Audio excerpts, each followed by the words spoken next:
Buenos días para todos.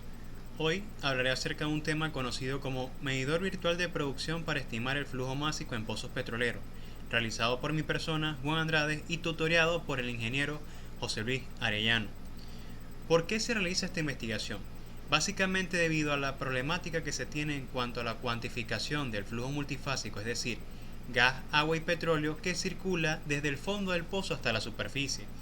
Para ello, y para poder cuantificar ese volumen producido, ciertas empresas han desarrollado y optimizado ciertos procesos, como son los separadores de prueba, los cuales son recipientes cilíndricos que funcionan por diferencia de densidad, donde el fluido más pesado viaja hacia el fondo del separador y el menos pesado viaja hacia la superficie del separador, siendo en la mayoría de los casos gas. De igual forma, al estos separadores presentar altos costos de adquisición y requerimiento de personal capacitado para poder empezar a medir y calibrar dichos separadores, se han realizado lo que se conocen como medidores de flujo, que son equipos que se colocan alrededor de la tubería de producción y funcionan por diferencia de velocidad, presión y densidad, y de esta forma también se obtiene una medida representativa de cuánto es la producción de los pozos. Sin embargo, estos han presentado ciertos problemas, como los costos de adquisición y los costos de mantenimiento, debido a que requieren cierta calibración por personal capacitado, y para capacitar personal se requiere tiempo, y el tiempo lamentablemente se traduce también en mayores costos. Por tanto, para implementar un proyecto de separadores de prueba o medidores de flujo y su implementación son proyectos a largo plazo. Ahora, ¿son lo único que existe para estimar la producción? No, hay otros métodos como los modelos integrales de productividad, que no son más que la integración de ciertos paquetes de simulación. Sin embargo, estos paquetes tienen el problema de que necesitan, para ser calibrados, pruebas de pozo, que es con lo cual no contamos a la actualidad. ¿Por qué? Porque se tienen varios años ya sin tomar ciertas pruebas por medidores de flujo o separadores de prueba. Esta situación no es ajena a Venezuela, específicamente en el occidente del país, donde se tienen dos campos que desde data antigua, desde el 2015 y 2016, no se toman pruebas de producción y por tanto se tiene una gran incertidumbre en cuanto a la volumetría producida en cada uno de los pozos, porque si no se conoce cuánto se produce realmente por pozo, es imposible optimizar la producción y por ende se atentará contra el recobro no solo volumétrico, sino también económico de cualquier empresa. Para ello, se plantea el siguiente objetivo general, que es desarrollar un medidor basado en la transferencia de calor y de esta forma estimar la producción de los pozos petroleros.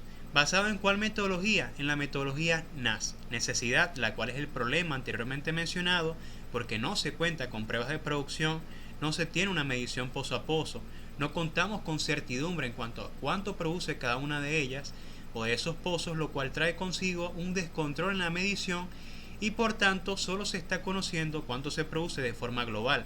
Así, si hay cuellos de botella dentro de un conjunto de pozos fluyendo hacia una misma estación de flujo, básicamente no se podrán detectar y se estará atentando contra la producción.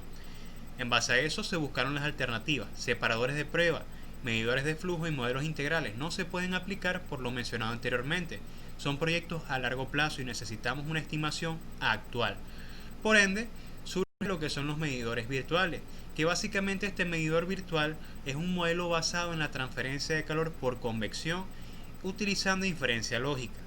¿Por qué por convección? Bueno, porque a medida que a través de la tubería circula un mayor volumen de fluidos, esta tubería se va a calentar mucho más, su temperatura va a incrementar, indicando que la producción es alta. ¿Ok? Ahora, ¿cuáles son las variables que se utiliza para el medidor? No solamente se utiliza la temperatura, sino variables tales como variables de pozo, fluidos y energía. Y hay una nota muy importante, que es que no se considera la permeabilidad, ya que es un parámetro de alta incertidumbre, ya que hay ciertos cálculos como los análisis nodales que la utilizan y muchas veces se tienen margen de error superiores al 15% debido a que este es un parámetro de mucha importancia, pero a su vez es determinado de una forma indirecta. Por ende, se tiene el parámetro de pozos con datos palpables que se pueden diagnosticar y visualizar de forma real, como el diámetro de la tubería, el área expuesta al flujo, la profundidad de la bomba, la presión de entrada y de cabeza, junto al daño, que son todas aquellas restricciones de flujo que se presenten dentro de la tubería de producción. Para esta ecuación está diseñado así. Los fluidos, sabemos que hay flujo multifásico, por ende consideramos el gas y el agua. De igual forma, la gravedad API y la viscosidad del petróleo junto al factor volumétrico. Y por último, la energía, el coeficiente de transferencia de calor que va en función del corte de agua, al ser el agua el fluido que mayor capacidad de absorción calórica tiene, junto a la temperatura ambiente y la temperatura de cabeza.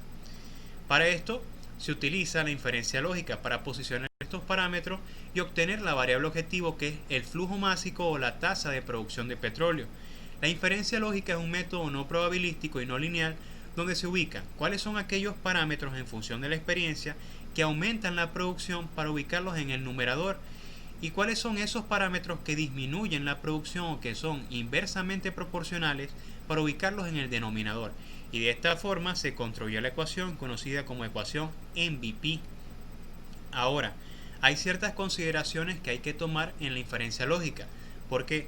Porque, por ejemplo, se conoce que el gas aliviana la columna de fluido porque tiene una menor densidad, pero va a llegar a un punto donde la producción de gas va a ser tal en los yacimientos que va a ocasionar un efecto de fricción dentro de la tubería y por tanto, ¿qué va a ocurrir? Bueno, simplemente ese efecto de fricción va a crear una pérdida de energía mayor y se va a producir un menor volumen de fluido. Por ende, una de las primeras inferencias lógicas es utilizar modificadores o multiplicadores de la RGP o GOR cuando la misma sea elevada. De igual forma, se tiene esta consideración cuando vemos una curva de oferta. Cuando se alcance el punto de presión de saturación y empiece a coexistir la fase gaseosa dentro de mi sistema de hidrocarburos, ¿qué va a ocurrir? Mi IP o la capacidad de aporte que tiene el yacimiento hacia el pozo va a disminuir porque ya el gas está ganándole la carrera al agua y al petróleo. De igual forma, la mayoría de los sistemas de levantamiento que se ubican en los pozos son bastante afectados por las altas relaciones gas-líquido. ¿Por qué? Porque están diseñados para trabajar con líquido. ¿Ok?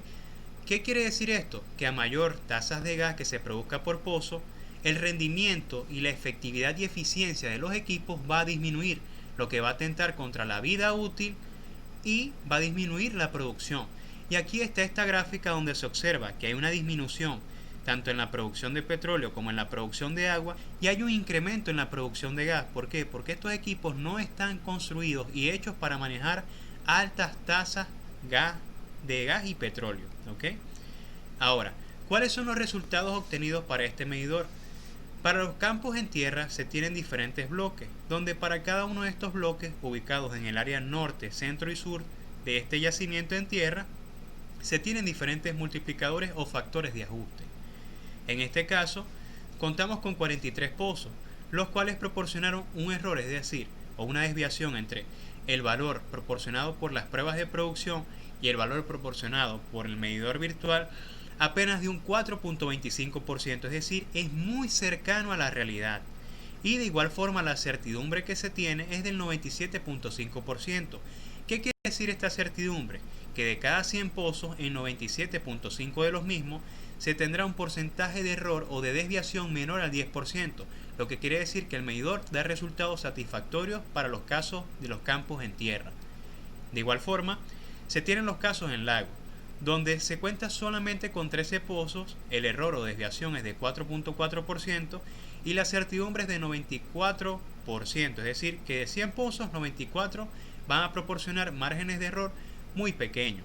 Ahora, para este caso hay que considerar que en lago, cuando se está inyectando con este sistema de levantamiento por gas, el gas está a una temperatura mucho menor al fluido de producción.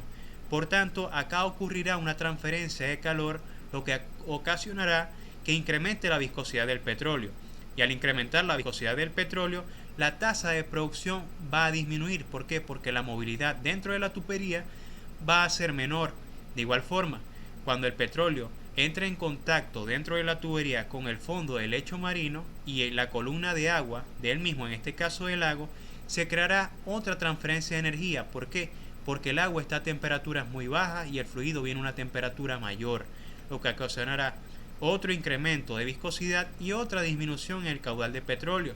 Y si se observa un gráfico de gradiente de temperatura, es decir, la variación de la temperatura en función de la profundidad, se observa que para en tierra se tiene un comportamiento casi lineal. Sin embargo, para yacimientos costa afuera, ya sea en lago o en mar, se tienen ciertas pendientes abruptas que atentan contra la producción por estos incrementos en la viscosidad del petróleo.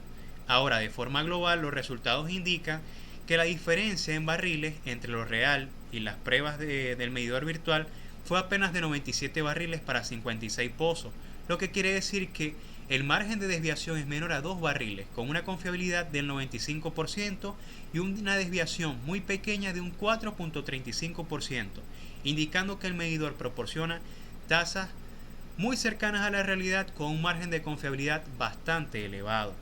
Ahora, ¿solamente la tasa de producción es lo único que hace este medidor? No, donde se cuenten con la data mencionada anteriormente, se pueden realizar reconstrucciones de producción y se obtuvo que el margen de error más grande para este caso fue de 8%, pero esta diferencia fue para un pozo de más de 500 barriles, lo que quiere decir es que es una desviación poco representativa, es una desviación muy pequeña, ¿ok? De igual forma se incluyó una regla de campo, donde se indicó que para que un pozo esté optimizado debe producir al 66% de la OF. Esto se obtuvo dividiendo la curva de oferta en 3 sectores. Entonces, si la lectura del medidor virtual indica que la producción está a la izquierda de este cutoff o de esta línea límite, quiere decir que el pozo no está optimizado y debe optimizarse. Si está en este punto o posterior al mismo, el pozo está optimizado y puede seguir produciendo a su tasa actual. Basado en lo anterior, se propuso lo siguiente: crear un software que permita automatizar todo este sistema y monitorear en tiempo real la producción del campo. Para ello se construyó una estructura desglosada de trabajo que permite desglosar las actividades correspondientes a cada una de las 4 fases propuestas. En la fase 1 se tiene la construcción y el diseño de este software, donde se generarán las bases de datos y las funciones del programa para tener todo almacenado y respaldado. En la fase 2 se realizará la capacitación del personal para evitar que se subutilice la herramienta. En la fase 3 se tiene que conectar el medidor con un software o sistema SCADA para monitorear en tiempo real la producción de los pozos. Y en la fase 4 se tiene que optimizar con este monitoreo y controlar la producción siempre en aras de garantizar el máximo recobro volumétrico y económico de cada uno de los pozos y del campo en general. Ahora, de igual forma se tiene que evaluar el aspecto económico y para ello se implementó un módulo de economía o rentabilidad, donde se cuenta con cuánto era el margen de ganancia tanto en BPN, tasa interna de retorno y eficiencia de la inversión antes de la optimización, no solo de un pozo, sino de un conjunto de pozos o de una estación de flujo en general o ciertos pozos que se tomen arbitrariamente, con la finalidad de saber cómo sería el beneficio no tanto volumétrico sino también económico de la optimización global de un sistema. Y para ello también se utilizaron los gráficos de araña y de tornado para saber cómo impactaría si la producción disminuyese o si la inversión aumentase, y de igual forma qué ocurriría con mis ganancias por el campo, por pozo, si el precio de barril incrementa o disminuye.